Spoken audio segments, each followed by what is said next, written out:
Ito na yung bagong summer tires namin, or all season tires.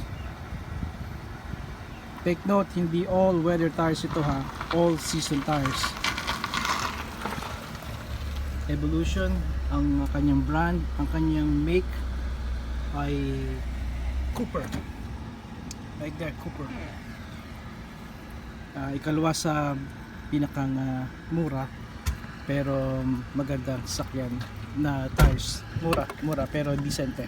Ibig ko sabihin, looks like I need a new rotor. Okay lang at $130 ang isa, times 4, figure it out, 420 ba? 520. Oh, okay. Alright, hanggang dito na lang muna. All set? There you go, buddy. Thanks, Dad. Okay, take care. Have a nice weekend. You too, Dom.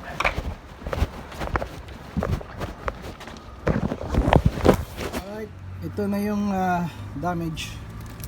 So, kita ninyo, ang buong total ng binayaran namin ay $607.04. Siyempre kasama na yung tax doon. Kaya, there you go. Nasa system na itong kotse, kasama ng aming iba pang mga sakyan.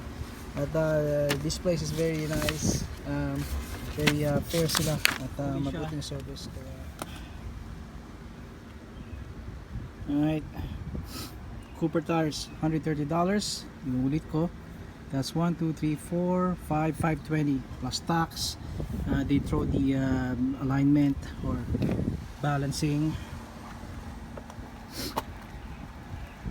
Brand new tires, good. This should last us many years since backup itong ating kotse na to, Honda. Alright, nandito lang kaibigan, padayon.